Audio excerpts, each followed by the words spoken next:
오늘은 청와대로 옮긴 후 첫 번째 열리는 국무회의입니다. 공간이 좀 여유가 있다 보니까 마음에도 좀 여유가 생기는 것 같습니다. 회의를 좀 더 길게 해도 괜찮을 것 같아요.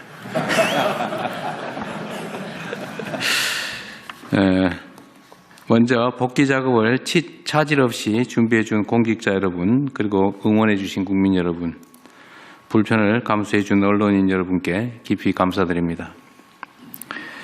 청와대 복귀는 헌정 질서 유린으로 얼룩진 용산 시대를 마무리하고 국민 주권과 민주주의가 제자리를 찾았다라는 점을 상징하는 이정표입니다.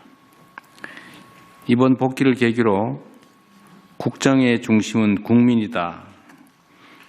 국정의 완성도 국민을 통해서 이루어진다라는 우리 정부의 원칙과 철학을 더욱 단단하게 다지도록 하겠습니다. 이를 위해서 특히 중요한 것이 주권자 국민과의 적극적인 소통입니다. 앞으로도 국민의 뜻을 직접 경청하는 투명하고 책임 있는 국정을 통해 국민이 주인인 정부, 국민 모두를 위한 정부를 향해 나아가겠습니다. 제가 하고 있는 이 대통령이라고 하는 직무가 대체 어떤 것인지, 뭘 해야 되는지를 자꾸 생각하게 됩니다. 그런데 생각의 결론은 그렇습니다.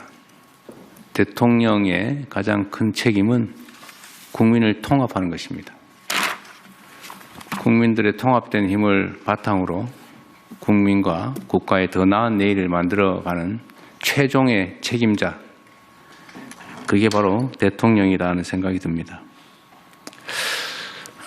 세상에는 온갖 가지 일이 있는 것이고 다양한 사람들이 있습니다. 생각도 다양하고 입장도 다르고 지역도 다르고 많은 것들이 다른 사람들, 그런 사람들이 무려 5,200만이 모여 사는 게 대한민국 공동체입니다. 대통령은 공동체 전체를 책임지는 것입니다. 자주 말씀드리는 것처럼 우리가 대통령이 될 때까지는 특정한 세력을 대표하지만 대통령이 되는 순간에는 모두를 대표해야 합니다.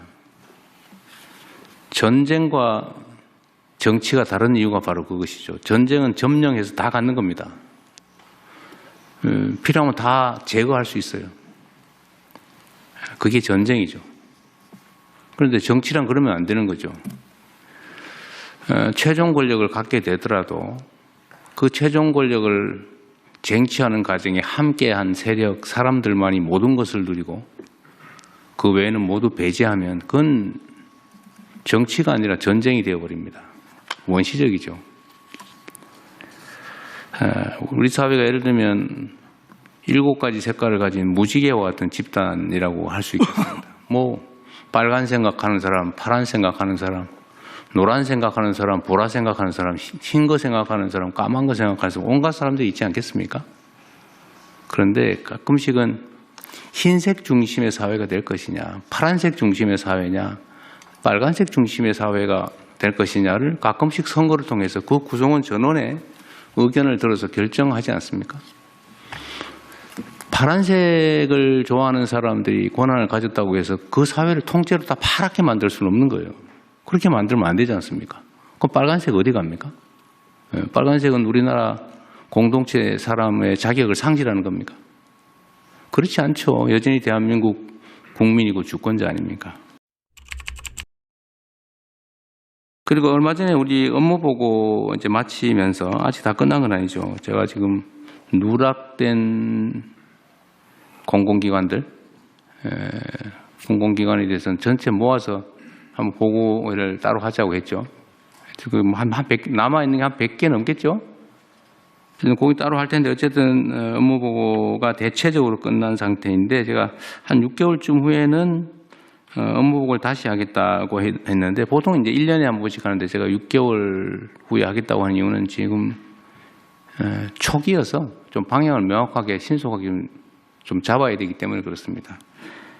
근데 그때는 좀 첫 번째 업무 보고는 그냥 뭐 하고 있지, 또 업무는 파악하고 있나, 그래서 내가 몇 군데 테스트로 좀 물어본 거죠. 자기가 뭐 하는지도 모르는 사람들이 꽤 많았어요. 평소에 업무보고를 안 하기 때문에 그렇습니다.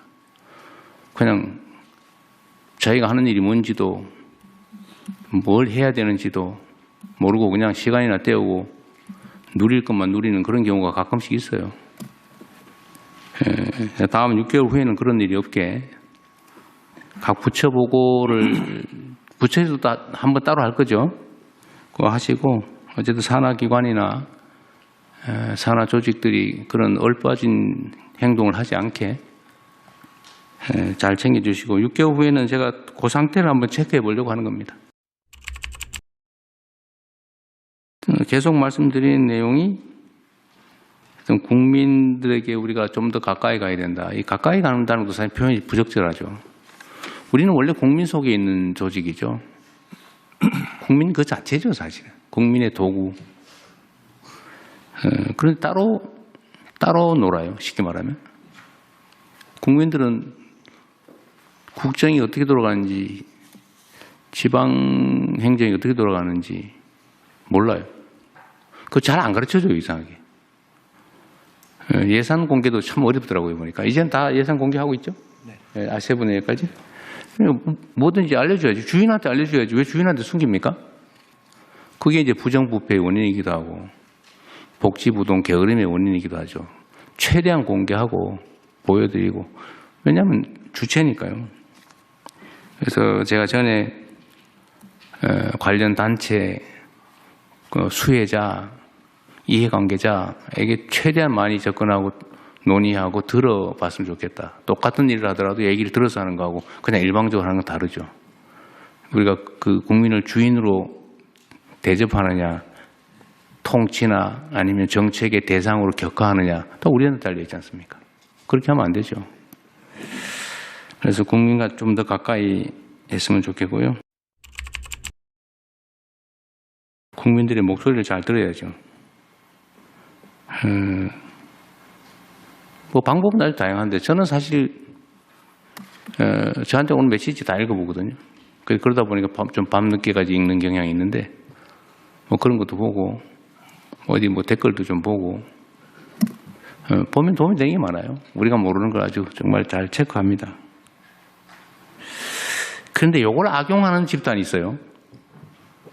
댓글 선점해가지고 메뉴에다 해놓고 그 거짓말 써놓고 막 좋아요 눌러가지고 조작하고 국민의 눈을 흐리는 요건 이따 우리 총리께서 한번 말씀하실 때 한번 체크해봐야 되겠어요.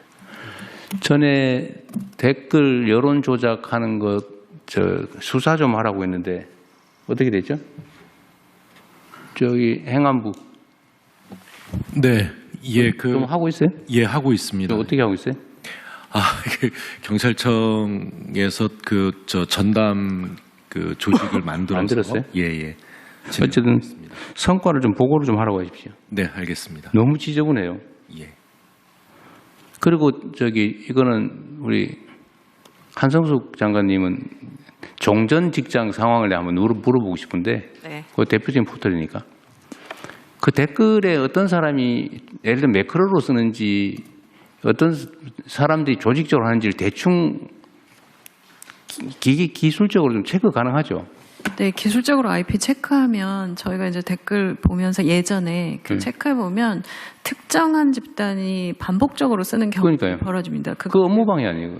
댓글에 이제 그 프로필을 연결해서 그 어떤 사람이 이 댓글을 쓰고 있는지 많이 쓰고 있는지 리스트도 보여주고 이런 개선들을 계속 할 필요가 그러니까 있죠. 조작이 너무 심해요. 하여튼 그것도 그 민주주의 체제를 위협하는 정보 조작 행위이기 때문에 그건 행안부에서 이거는 그냥 누구의 명예를 훼손하는 그런 문제가 아니고 그 순위 조작하고 이런 거는 업무방해일 뿐만 아니라 그냥 정보 조작이라서 민주주의 체제를 위협하는 행위입니다. 이게 너무 심해요.